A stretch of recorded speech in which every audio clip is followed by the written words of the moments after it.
kalapatids no, at bagong gising lang natin na mga kalapatids.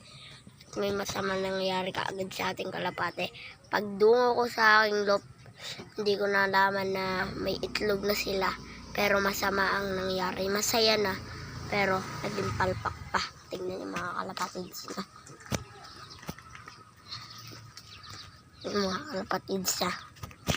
Pakita ko sa inyo mga kalapatids. Tingnan nyo. Mga kalapatids, nakakahawa naman. Itlog yan ng kalapati mga kalapatids. Kung nakikita nyo na nalaglag bigla siya. At hindi natin alam kung saan siya banda nalaglag. Kalapati na sana mga kalapatids na. Kaso nalaglag ang itlog mga kalapatids. Kaya ayan o, yung itlog mga kalapatids o.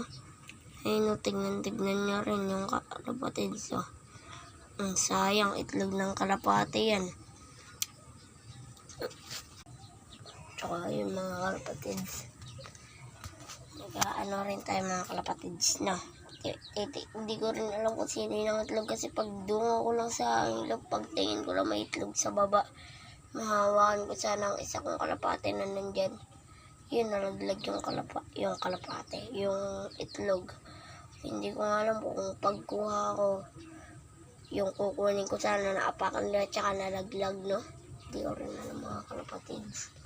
Kaya tignan nyo na lang ang ating mga kalapatids, no? Ayun mga kalapatids, sino kaya yun ang itlog dyan mga kalapatids, no? Hindi kaya yan, ayan.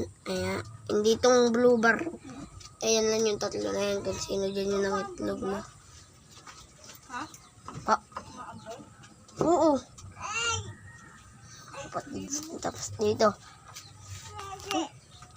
Dede.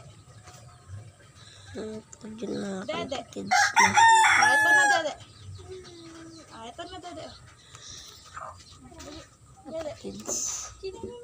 Sige, kuko dito ng bata pag dinudunod. Ayun mga kalapatids, yung laki nila mga kalapatids, no?